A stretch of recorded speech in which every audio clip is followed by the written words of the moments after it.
Quick video, I've recently been doing a lot of driving from New York to Florida and back, and I did about 34 hours of driving within 4 days. So I do this, I'm doing this driving a lot since we moved here in Florida. So one thing I would notice is from those long drives, I would get this left sciatic numbness or pain going down the back of my leg all the way down to my foot. And it's kind of like I fell asleep on my leg, that type of thing. My leg fell asleep.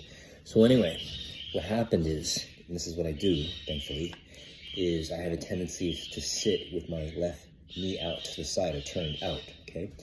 And so what that is, this is our pelvis, okay? This is your left ass or your left back, your hip, let's say. Here's your tailbone, this is your pelvis, this is your hip joint. So when that leg is always turned out, in this case on the left, this is what happens to the pelvis. It's turned out like this, okay? So the hip joint's going to be biased to be turned out. That's why it feels so comfortable when we do that.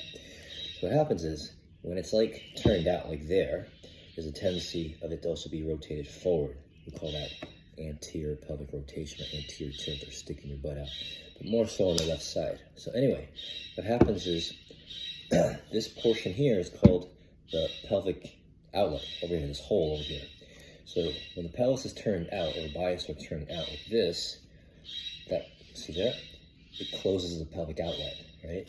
And then the muscles over here, and that's what they call the piriformis muscle, or the piriformis syndrome that you start hearing when, oh, I have sciatica, or I have pain going down my leg, other than a disc injury, that usually it's common in piriformis syndromes. So the piriformis muscle is part of rotator cuff muscle of the hip over here. So generally all these muscles, when the hip is turned out, are in a shortened position. So you're in a prolonged position for a long time, in those shortened muscles, a sciatic nerve, which runs right within that area, can become compressed. And when the nerve is compressed, you can start feeling all these nerve systems down the legs. So, thankfully this is what I do. Long story short, so this doesn't become to a chronic issue. And because I've been driving a lot this past year, I didn't have any problems in those 34 hours of driving. I felt it, but I was able to do something to eliminate it. So what I did was, I prevented my leg from going out to the side too much, and I kept on bringing my knees in, but I started pulling my left hip back.